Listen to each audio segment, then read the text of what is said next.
കൂട്ടുകാരെ, യേശുവിൻ്റെ കണ്ണുകളിലൂടെ എന്ന പുസ്തകത്തിൻ്റെ നമ്മുടെ വായന ഇന്ന് തുടരുകയാണ്. നമുക്ക് അത് വളരെ ശ്രദ്ധയോടുകൂടി ശ്രമിക്കാം. ഞാൻ കുട്ടിയായിരുന്നപ്പോൾ സന്ദർശിച്ചിരുന്ന ഒരു ഗ്രാമത്തോടടുക്കുകയായിരുന്നു ഞങ്ങൾ. സന്ധ്യയായി. ആകാശത്തിലെ നക്ഷത്രങ്ങളെ അനുസ്മരിപ്പിച്ചുകൊണ്ട് വീടുകളിലെ വിളക്കുകൾ തിളങ്ങി നിന്നു.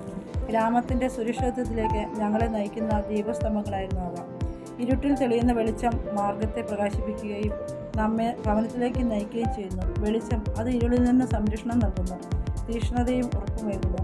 എന്തിനാണ് ചെറു വെളിച്ചത്തെ ഉപേക്ഷിക്കുന്നത്? ഞങ്ങൾ ഗ്രാമത്തിൽ പ്രവേശിച്ച് അവിടെയുള്ള സത്രത്തിൽ ഇടം ലഭിക്കുമോ എന്ന് അന്വേഷിച്ചു. ബർത്തലോമിയോയും യാക്കോബും എൻ്റെ അരികിൽ വന്ന് മന്ത്രിച്ചു, ഗുരു, ഇവിടെ ധാരാളം മദ്യപാനികളുള്ള സ്ഥലമാണ്, അക്രമികളുമുണ്ട്. നമ്മൾ ഇവിടെ നിന്ന് പോകുന്നതായിരിക്കും നല്ലത്. യാക്കോബ് വീണ്ടും പറഞ്ഞു, ആകെ കൂടി ഭയം ഉളവാക്കുന്ന അന്തരീക്ഷമാണിവിടെ. കർത്താവേ, നമ്മൾ പോവുകയല്ലേ? എവിടെ പ്രശ്നങ്ങളും പാപവും ഉണ്ടോ അവിടെയാണ് നമ്മൾ ആയിരിക്കേണ്ടത്. എന്തെന്നാൽ ഇവർക്കാണ് യഥാർത്ഥത്തിൽ കൂടുതൽ സഹായം ആവശ്യമായിരിക്കുന്നത്. മറ്റുള്ളവരെ അവഗണിച്ചുകൊണ്ട് വിശ്വാസികളോട് സംസാരിക്കുന്നത് എന്ത് മേന്മയാണെന്നുള്ളത്. ഞാൻ വന്നിരിക്കുന്നത് എല്ലാവരെയും രക്ഷിക്കുവാനാണ്, കുറച്ചുപേരെ മാത്രമല്ല. പാപമോചനവും സ്നേഹവും ഞാൻ എല്ലാവർക്കും വാഗ്ദാനം ചെയ്യുന്നു.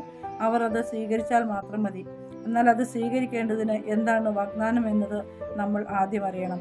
വരും കാലങ്ങളിൽ എനിക്ക് വേണ്ടി ഈ ജോലി ചെയ്യേണ്ടത് നിങ്ങളും പിന്നെ എൻ്റെ എല്ലാ അനുയായികളുമാണ്. ഞാൻ സ്വരം താഴ്ത്തി മറുപടി പറഞ്ഞു. ഞങ്ങൾ ഭക്ഷണം കഴിക്കുവാൻ മേശയ്ക്ക് ചുറ്റും ഇരുന്നു. അമിതമായി ലഹരിപാനിയും അകത്താക്കിയും തെറിക്കഥകൾ പറഞ്ഞും സ്വയം രസിക്കുകയാണെന്ന് കരുതിയിരുന്ന ആളുകളുടെ ആരവമായിരുന്നു അവിടെ ആകെ.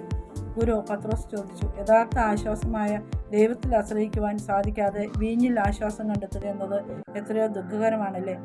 നിങ്ങൾ എന്താണ് ഉദ്ദേശിക്കുന്നത്? ഞങ്ങളുടെ പുറകിലത്തെ മേശയിലിരുന്ന ഒരു മനുഷ്യൻ അട്ടഹസിച്ചു. ഞങ്ങളെ വിമർശിക്കുവാൻ നീ ആരാണ് എന്ന് പറഞ്ഞുകൊണ്ട് ദേഷ്യത്തോടെ അയാൾ ഒരു മൽപ്പിടുത്തത്തിന് തയ്യാറായി എഴുന്നേറ്റ് നിന്നു. പത്രോസ് എഴുന്നേറ്റിട്ട് പറഞ്ഞു, ഞാൻ താങ്കളെ വേദനിപ്പിക്കാൻ വേണ്ടി പറഞ്ഞതല്ല സുഹൃത്തെ, ദയവായി എന്നോട് ക്ഷമിക്കണം. നിന്നോട് ക്ഷമിക്കുകയോ? അടുത്തയാളുടെ ശബ്ദം ഉയർന്നു. ഇവിടെ ഇരുന്ന് ഞങ്ങളെ വിമർശിച്ചും പോരാ, പിന്നെ വിളച്ചിലിറക്കുന്നോ? ഞാൻ നിങ്ങളെ ഒരു തരത്തിൽ ഉപദ്രവിക്കാൻ ഉദ്ദേശിച്ചിരുന്നില്ല. ഞങ്ങൾ വിശ്രമിക്കുവാനും ഭക്ഷണം കഴിക്കുവാനുമായിട്ടാണ് ഇവിടെ വന്നത്. ദയവായി ബുദ്ധിമുട്ടൊന്നും തോന്നരുത്. നട്ടലില്ലാത്ത ഭീരു, പത്രോസിനെ തള്ളിക്കൊണ്ട് അയാൾ പറഞ്ഞു. പത്രോസിൻ്റെ മുഖം ചമക്കുന്നത് ഞാൻ കണ്ടു. ഏത് നിമിഷവും അവൻ്റെ സമനില തെറ്റുമെന്ന് എനിക്ക് മനസ്സിലായി. പത്രോസ് ഇരിക്കുക, മൃദുവായി പറഞ്ഞുകൊണ്ട് ഞാൻ അവൻ്റെ അരികിലായി എഴുന്നേറ്റ് നിന്നു. എന്താ, താങ്കൾ വഴക്കിനുണ്ടോ? അയാൾ ചോദിച്ചു. ഇല്ല, വഴക്കിനില്ല. എനിക്ക് നിങ്ങളെ സഹായിച്ചാൽ മാത്രം മതി. നിങ്ങളുടെ അന്തരംഗത്തിലെ പോരാട്ടം ഞാൻ കാണുന്നുണ്ട്. സ്വയം നിങ്ങളെ തന്നെ തെളിയിക്കുന്നതിന് വേണ്ടിയാണ് ഈ ദേഷ്യമൊക്കെയും എന്നെനിക്കറിയാം. കുട്ടിയായിരുന്നപ്പോൾ താങ്കളുടെ പിതാവ് താങ്കളുടെ സഹോദരനെ കൂടുതലായി സ്നേഹിച്ചിരുന്നു. അതിനാൽ ഇപ്പോൾ നിങ്ങൾ പിതാവിൻ്റെ സ്നേഹത്തിന് അർഹതയുള്ള ശക്തനായ ഒരു മനുഷ്യനാണെന്ന് തെളിയിക്കുവാൻ ശ്രമിച്ചുകൊണ്ടിരിക്കുകയാണ്. ഞാൻ മുമ്പോട്ടാഞ്ഞ് അവൻ്റെ ചുമലിൽ കൈവയ്ക്കുമ്പോൾ അവൻ അമ്പരന്ന് നിൽക്കുകയായിരുന്നു. ഞാനിത് സ്നേഹിക്കുന്നു. സ്വർഗസ്ഥനായ നിങ്ങളുടെ യഥാർത്ഥ പിതാവ് നിങ്ങളെ സ്നേഹിക്കുന്നു. എൻ്റെ സ്നേഹിത, നീ ദൈവത്തിൽ സമാധാനം കണ്ടെത്തുക. ഞാൻ പറഞ്ഞു. ഒരു നിമിഷത്തേക്ക് അന്താളിച്ചു പോവുകയും പിന്നീട് വല്ലാത്തൊരു മുഖഭാവത്തോടെ അവിടെ ആയിരിക്കുകയും ചെയ്തു അയാൾ. പെട്ടെന്നുണ്ടായ നിശബ്ദതയെ ഭേദിച്ചുകൊണ്ട് പത്രോസ് ചോദിച്ചു, അവൻ എന്തു പറ്റി? കുഴപ്പമൊന്നുമില്ല, ഉള്ളിലെ വേദന പുറത്തു കളയേണ്ട താമസം മാത്രമേ ഉള്ളൂ. ഞാൻ പറഞ്ഞു. ഞങ്ങൾ നിശബ്ദരായി ഭക്ഷണം കഴിച്ചുകൊണ്ടിരുന്നു. കുറച്ചു സമയത്തിനുള്ളിൽ അയാൾ സമനില വീണ്ടെടുത്ത് ശാന്തനായി. അയാളുടെ മിഴികൾ പ്രകാശിക്കുന്നുണ്ടായിരുന്നു. എന്നെ സൂക്ഷിച്ചു നോക്കിക്കൊണ്ട് അയാൾ ചോദിച്ചു, അല്പനേരം ഞാൻ അങ്ങയുടെ അരികിൽ വന്നിരുന്നോട്ടെ പ്രഭു? തീർച്ചയായും വരൂ സ്നേഹിത, ഞാൻ മറുപടി പറഞ്ഞു. കുറച്ച് സമയത്തിനുള്ളിൽ തന്നെ അവൻ പത്രോസിൻ്റെ അടുത്ത കൂട്ടുകാരനായി മാറി. അവൻ പത്രോസിനോട് ക്ഷമാപണം നടത്തിക്കൊണ്ടിരുന്നു. എന്നോട് ക്ഷമിക്കണം, തെറ്റുപറ്റിയതാണ് എനിക്ക്. എന്തുകൊണ്ടാണ് ഞാൻ ആ വിധം പെരുമാറിയെന്ന് എനിക്ക് തന്നെ മനസ്സിലാകുന്നില്ല. ഞാൻ ക്ഷമിച്ചുവല്ലോ, പത്രോസ് പറഞ്ഞു. ഇതൊന്നും കാര്യമാക്കേണ്ട. എന്നിട്ട് പത്രോസ് ചിരിച്ചുകൊണ്ട് അയാളെ ചേർത്ത് പിടിച്ചു. കർത്താവേ, ആ മനുഷ്യൻ എന്നോട് പറഞ്ഞു, അങ്ങയോടൊപ്പം ഞാൻ വരട്ടെയോ? അപ്പോൾ നിന്റെ ഭാര്യ, മക്കൾ, പിതാവ്, അവരുടെ കാര്യം ആര് നോക്കും? ഞാൻ പ്രതിവചിച്ചു. ഞാൻ അങ്ങയെ പ്രതി അവരെയൊക്കെ ഉപേക്ഷിക്കും. ഞാൻ അങ്ങയുടെ ഒരുപാട് സ്നേഹിക്കുന്നു. മറ്റൊന്നും എനിക്ക് മനസ്സിലാകുന്നില്ല, അയാൾ പറഞ്ഞു. നീ എന്നെ സ്നേഹിക്കുന്നുവെങ്കിൽ നിന്റെ കുടുംബത്തോടൊപ്പം ആയിക്കൊണ്ട് അവരെ സ്നേഹിക്കണം. ഈ വിധം നിനക്ക് എന്നോടുള്ള സ്നേഹം പ്രകടിപ്പിക്കാവുന്നതാണ്. ദൈവം തരുന്നതാണ് കുടുംബത്തിലുണ്ടാകുന്ന സ്നേഹം. അത് കാത്തു സൂക്ഷിക്കേണ്ടതും ലോകത്തെ കാണിക്കേണ്ടതുമാണ്. ഈ വിധത്തിൽ പ്രവർത്തിക്കുമ്പോൾ നീ ദൈവസ്നേഹത്തിൻ്റെ പ്രചാരകനാകുന്നു. ഞാൻ പറഞ്ഞു. പക്ഷേ എനിക്ക് അങ്ങയുടെ കൂടെ ചേരുവാൻ എന്തെന്നില്ലാത്ത ആശ. എപ്പോഴും അങ്ങയോടൊപ്പം ആയിരിക്കുവാൻ ഞാൻ ആഗ്രഹിക്കുന്നു, അവൻ ദുഃഖത്തോടെ പറഞ്ഞു. ഞാൻ എപ്പോഴും നിൻ്റെ കൂടെ ആയിരിക്കും. ശേഷിക്കുന്ന നിൻ്റെ ജീവിതകാലം അത്രയും ഞാൻ നിൻ്റെ ഹൃദയത്തിൽ ഉണ്ടായിരിക്കുന്നതാണ്. നിന്റെ അരികിലും. ഒരിക്കലും നീ ഒറ്റയ്ക്കാണെന്ന് ചിന്തിക്കരുത്. നഷ്ടപ്പെട്ടവനെ പോലെ ഒരിക്കലും ദുഃഖിക്കരുത്. ഞാൻ കൂടെ ഉണ്ടെന്നറിയുക. എന്നെക്കുറിച്ച് മറ്റുള്ളവരെയും അറിയിക്കണം. ഈ വിധത്തിലാണ് നീ എന്നെ അനുഗമിക്കേണ്ടത്. ഞാൻ പ്രതിവദിച്ചു. പിന്നീട് വൈകോളം ഞങ്ങൾ സ്നേഹത്തെക്കുറിച്ചും മനുഷ്യജീവിതത്തിൽ ദൈവാഴ്ച നിറവേറ്റുന്നത് എങ്ങനെയെന്നുമുള്ള കാര്യങ്ങളെക്കുറിച്ചും സംസാരിച്ചിരുന്നു. പോകുന്നതിന് മുമ്പായി ആ മനുഷ്യൻ പറഞ്ഞു, കർത്താവേ, ഒരു പുതിയ ജീവിതം തുടങ്ങുവാനായി ഞാൻ പോവുകയാണ്. എനിക്ക് നവോന്മേഷം കൈവരികയും ഞാൻ ശക്തനാവുകയും ചെയ്തിരിക്കുന്നു. ഇത് എത്ര അത്ഭുതകരം! എപ്പോഴെങ്കിലും അങ്ങയ്ക്ക് എന്നെക്കൊണ്ട് ആവശ്യമുണ്ടാവുകയാണെങ്കിൽ ഒന്ന് പറഞ്ഞാൽ മാത്രം മതി, ഞാൻ അവിടെ എത്തും. ഭാവിയിൽ ദൈവത്തിൻ്റെ കാരുണ്യം പ്രഘോഷിക്കുന്നതിന് നിന്നെ ആവശ്യമുണ്ട്. നീ അത് നല്ലവണ്ണം ചെയ്യുമെന്നും എനിക്കറിയാം. നിന്റെ ജീവിതം ദൈവത്തിനു വേണ്ടിയാവട്ടെ. സമാധാനത്തിൽ പോവുക.